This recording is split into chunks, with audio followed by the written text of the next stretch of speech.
developmental disabilities. And so our guardianship starts at the age of 18 and goes on forever. We have guardianships for people that have chronic and severe mental illness. We have guardianships for people that have suffered a traumatic brain injury. Also, any of the dementias, the brain failures, any of the dementias. And also, we have them for people that have dementia from chronic substance abuse. And so when I will tell you the process, but when somebody gets a guardianship, there has been a professional, a doctor, a psychologist, a mental health person who has deemed this person incompetent because of one of these reasons, that they are no longer able to make decisions on their own behalf. The doctor has to fill out a statement of expert evaluation, which is their medical review, that states why they need to have a guardian, what the benefit is, and what the diagnosis is that would cause that to happen. We have different kinds of guardianship, and the majority of the guardianships in the state of Ohio are for person only. So that means that a person would have a guardianship for somebody to help them make medical decisions. Somebody would help them with placement in housing. So for maybe some of our developmental disabled people, it would be put them in group homes, and they have the authority to do that, to hire the staff that they would need.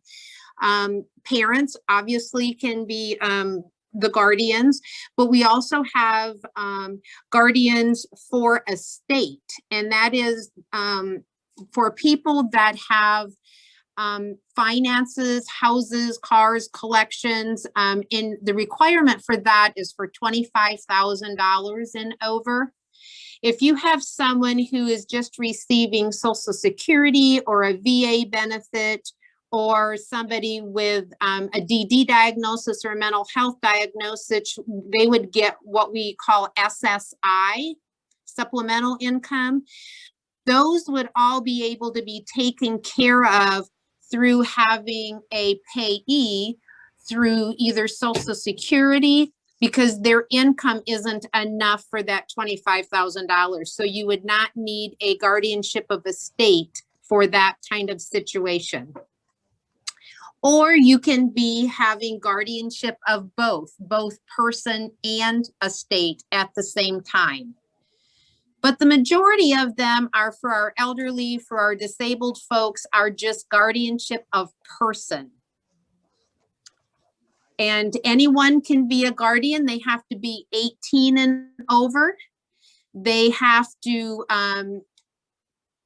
come in, they would have a background check completed. We have an FBI check and a check by the Bureau of Criminal Investigation, the BCI. We have those checked to make sure that there isn't any history of violence or domestic violence or any felonies, anything like that on their record. And then we have 3 lengths of time, really, it takes to get a guardianship. So we have what we call an emergency guardianship, and that has really, really fast turnaround. So we have those when a hospital will call into the court, or usually it's a hospital or a family member. We've had a lot of these with COVID cases right now, where somebody goes into the hospital, they are getting worse, they're put on the ventilator, it looks like it's not a good prognosis, and they don't have anybody that can make medical decisions. There's never been a power of attorney put in place, so they need to have somebody that can make medical decisions and financial decisions for them. But with our emergency guardianship, we do that. Somebody calls into the court. They do not have to be notified of it. The person that they're seeking guardianship for is not notified. And so what you're doing is you're asking the judge to make a decision kind of based on what you say. So you say, okay, I have this person in the hospital. This is his condition. I need to have emergency guardianship. Nobody's notified. There isn't an attorney appointed on that for that person at that point because of it being an emergency. And the court does grant those. However, we try to turn those around within 24 hours. The court sends me out to speak with the doctor to find out medical records. And then the judge always requires then, because he's not seen the person, doesn't know anything other than what the applicant is saying, we always have a doctor give testimony over the phone about why that doctor feels an emergency guardianship needs to happen. And I can give you an example of one we had. There was a lady who went into the hospital. Her foot was all gangrene and they needed to amputate her foot, and she did not want to have that done. And so she was not giving consent.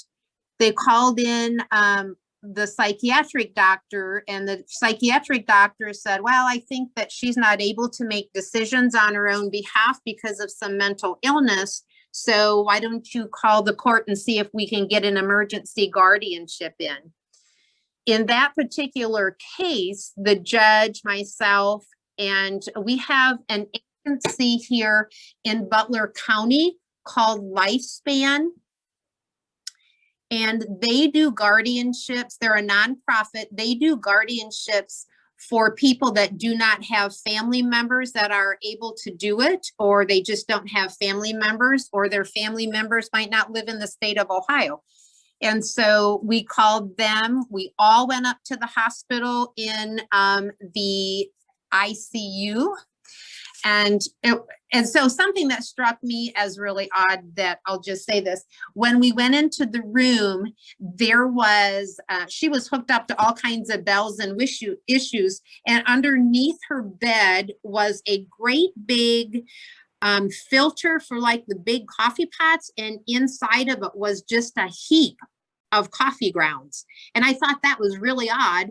And I asked Judge, I go, like, what is that about? And he says, I don't know. Why don't you ask? So I asked the nurse, and they said at that time that her foot was so bad that that was the only way to block the smell, was because her foot was so black and nasty. So we ended up having a hearing there, and the doctor asked her several questions. The attorneys asked her several questions, and then judge started talking to her and found out that yes, indeed, she had a very severe mental illness, and he found that she could not make that decision on her own. So they ended up appointing an emergency guardian. The emergency guardianships, however, only last for 72 hours. So it can be renewed for another 30 days. But when you talk about emergency, it's only for a short duration of time. And those happen really fast. We try to have emergency hearings either that day, if we can get out to the hospitals in time, or within 24 hours because of the case that it's an emergency. Our other guardianship cases, usually when somebody applies, gets all the paperwork in, and it's reviewed, we set those out on the docket about 6 weeks out. But if there is somebody in a hospital situation and it's not an emergency, but it needs to happen quickly, then if there is, they're afraid to send the person home due to unsafe situations, they need to find another placement and there's nobody to make that decision, then we can have what we call an expedited guardianship, and we can turn those around within 10 days.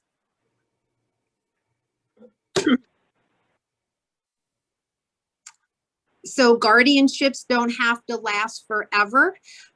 If somebody maybe came in under guardianship under a stroke, then, and as they get better and they can start making decisions on their own, they will apply. The doctor has to have an expert evaluation again, stating that they think this person has improved, and they can ask for the guardianship to be dismissed. And we do have that happen.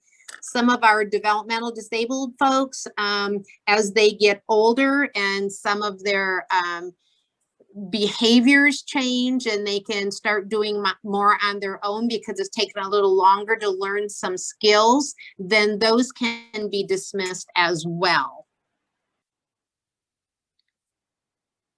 So I don't know if you guys have any questions.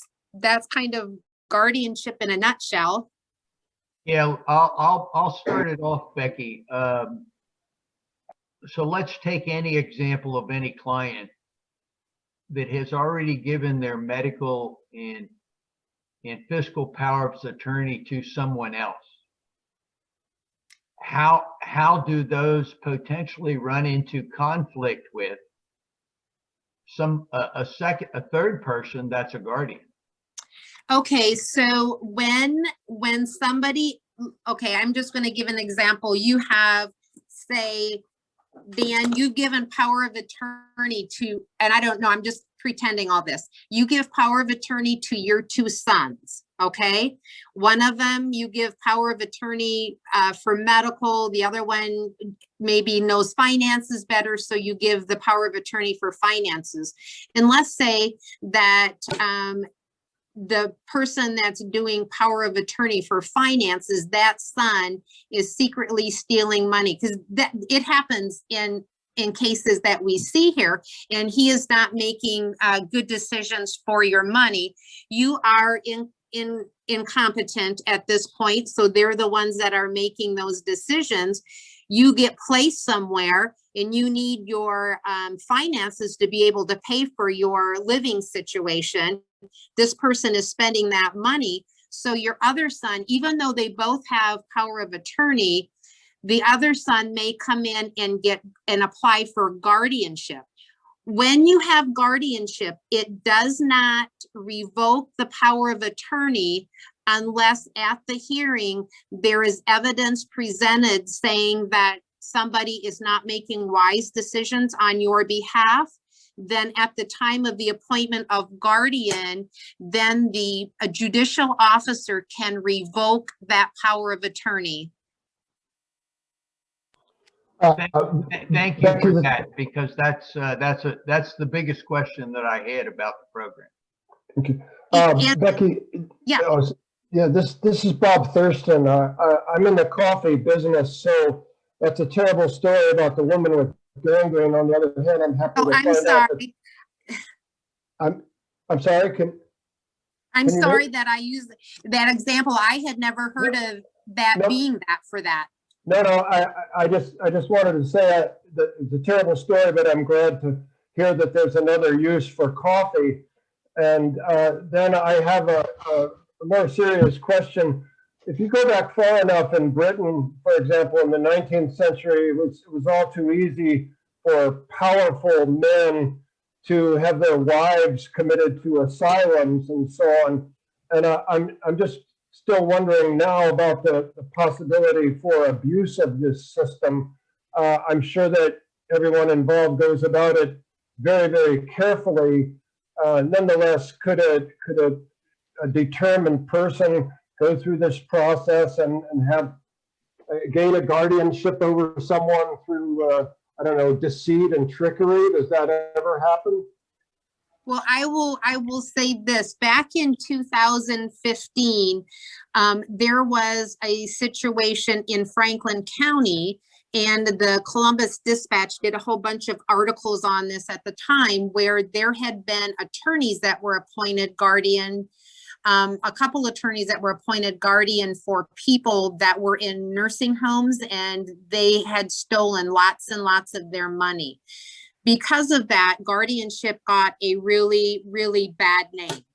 And the attorneys, people just were talking about guardianship not in a very good way because of that happened. Since that time, the Supreme Court of Ohio has put a whole bunch of other things in place so that does not happen. And one of the things is just making sure that people are visited. So there was a time when I started in 2005, and up until 2014, there had been no visits going into the home, checking on any of that. So people were required to send their paperwork in, and that they just sent it in every 2 years. And if there wasn't any hiccups along the way, then that nobody ever did that. I'm a social worker, and my thought is, I came from a background of adult protective services. So I would go and investigate abuse and neglect of elderly. And I just thought that we learned a whole bunch from being in homes and in visiting people and seeing what's going on and having our eyes on their environment. Because I think everybody knows how to come to court, but to see what that was. So when I suggested to judge that we start, a volunteer program here in our county. And so we go and visit every single ward. We call them ward, every single person under guardianship and every person that has the guardianship. And we try to do that.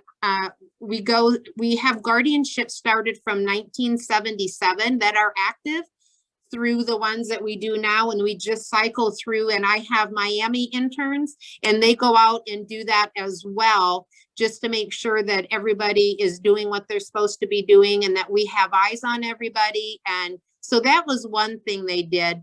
Plus, there was never any really uniform criteria for the guardians.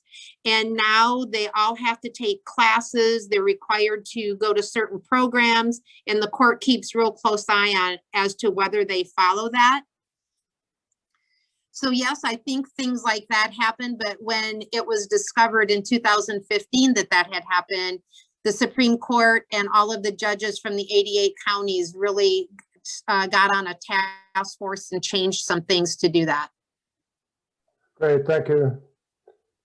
Becky, this is Dan Mauer. About how many cases do you handle each year, or new cases? We have about 1,150 guardianships in Butler County.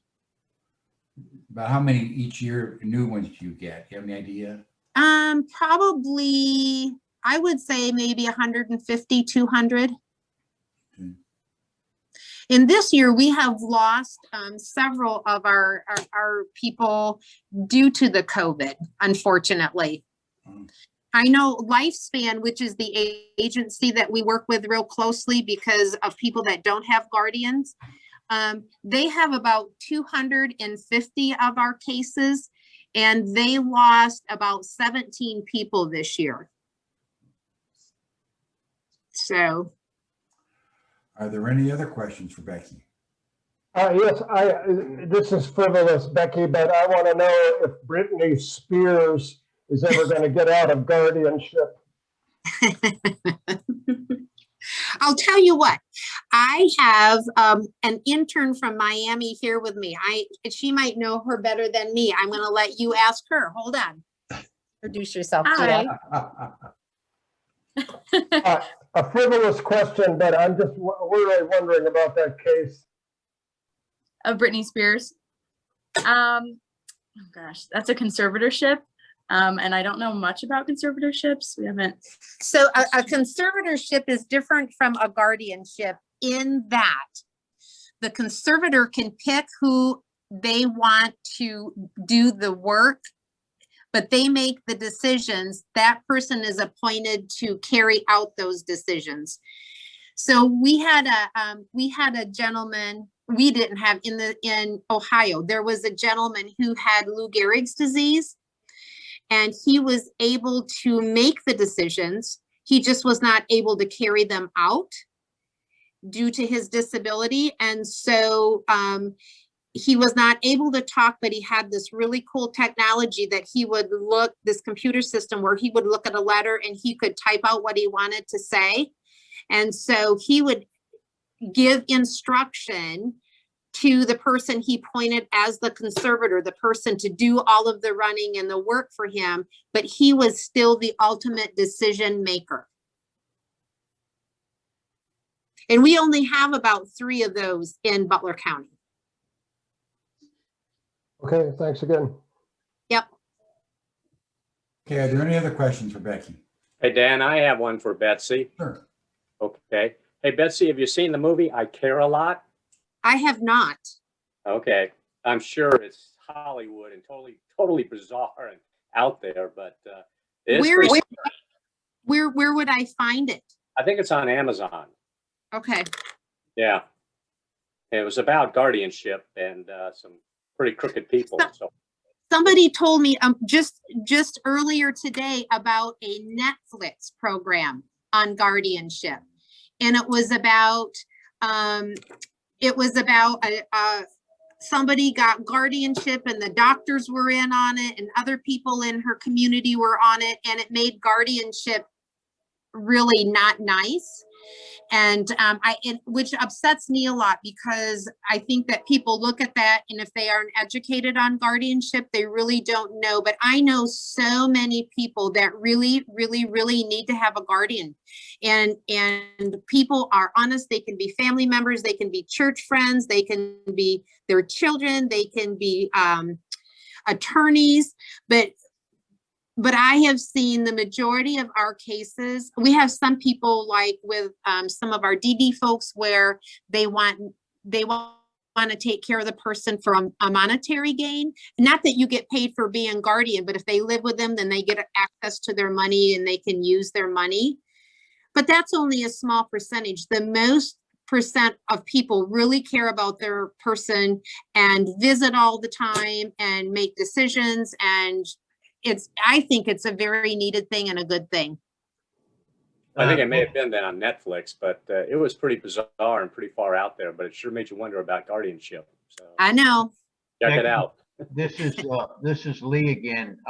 I'm assuming that in the state of Ohio, most counties have a pretty uniform guardianship program, but is it also not true that each state governs its own guardianship rules? Yes, and each county is a little bit different as well. So in our county, our paperwork, we have paperwork that's due from the guardian, and it's due every year. There are some counties that have their guardianship paperwork due every 2 years. Hamilton County, as far as like the guardianship education piece of it that the Supreme Court put in place, Hamilton County grandfathers family members in so that they don't have to take it. Our judge made every single person take it and continues to do that. I mean, because there's a lot of good information. Every year, 2 new classes come out.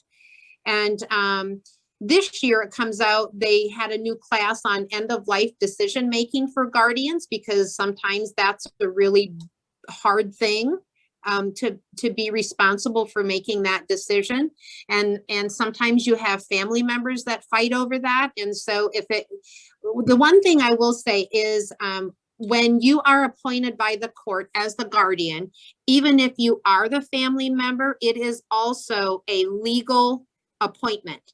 And so the judge is the superior guardian. And I know someone talked about back in England, it's a parens patriae, where the role model of the kind of innkeeper, and so the guardianship is always accountable to the judge. So we had a situation where we got a call from, and actually was a nursing home up in Oxford, and there was a father who had a son in the nursing home, and he was angry, and he came in and he was dropping the F-bomb and cussing the staff out, and all of the administration wrote a letter and asked for a hearing. So they all came into court. Judge had a hearing. The father came into the court, and judge told him, "You represent me. I do not talk like that. I don't act like that." And so he sent him to take an anger management class for 13 weeks, had to bring it back in, do a written apology and a verbal apology to the nursing home staff. So they don't take not doing it right. They will hold you accountable as well. Becky, when you were discussing emergency guardianship, you made reference to having someone out of state as designated. Is that, how does that, could you elaborate on that? Sure. If you get guardianship, the state of Ohio says you can be a guardian of the person and you can live in state or you can live out of state as long as you have readily are accessible. So like we have guardians that live in Indiana, in Kentucky, we have some that move to Connecticut, we have guardians there. They just have to be always accessible in an emergency. Now that is not the preference. They usually preference somebody that lives in the area because of emergency situations. However, if you are a guardian of the estate, you must be an Ohio resident. Okay. And I want to bring up something else on that. The guardianship is interesting in that with a guardian of a person, when you make medical decisions, housing decisions, care decisions, you do all of that on your own. The court doesn't ever get into that kind of thing. They trust you to make good decisions. And so there's never accountability on that unless we get a complaint. And we do get some complaints on a decision a guardian has made, but usually that is your decision. If you are the guardian of the estate, a guardian over finances, you cannot spend a penny of money unless you get it approved by the court. So you have to fill out an application to expend the funds. And you have to get the court approval before you are allowed to spend any of that money. And the court oversees all of those decisions, as well as you have to do a yearly accounting. You are required to bring in checks and matching receipts so that they know that you are being honest. Plus, you have to get a bond worth twice the amount of money that you're watching over. Okay. So there's a big difference between the estate piece of it, people's money, and people's decision making as far as medications and doctor's appointments and that kind of thing. Okay, any other questions? Just a question really for Lee as it relates to Becky. Did you get my email with that information? Yeah, yes, I did. And I'll forward that to Becky after we're off, Jeff. okay, okay. You're good. Thank you guys for taking such good care of me. You could be my Let's hope it works.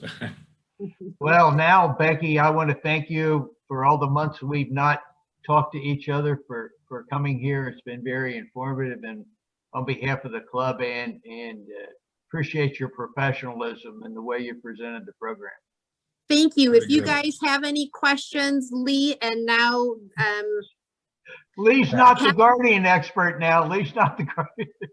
he can either answer them or he can forward them to me. Thank you so much for your time and being concerned about guardianship, because even though you hear bad things or bad things are on the movies, at least you knew that they were kind of hinky, and that isn't how it is. We work really hard at doing it right. We will be All right. putting a book in the Lane Library in honor of your talk today. We'll have you back sometime. Maybe you can give us some other stories. All righty. Thank you so Thank much. you so much.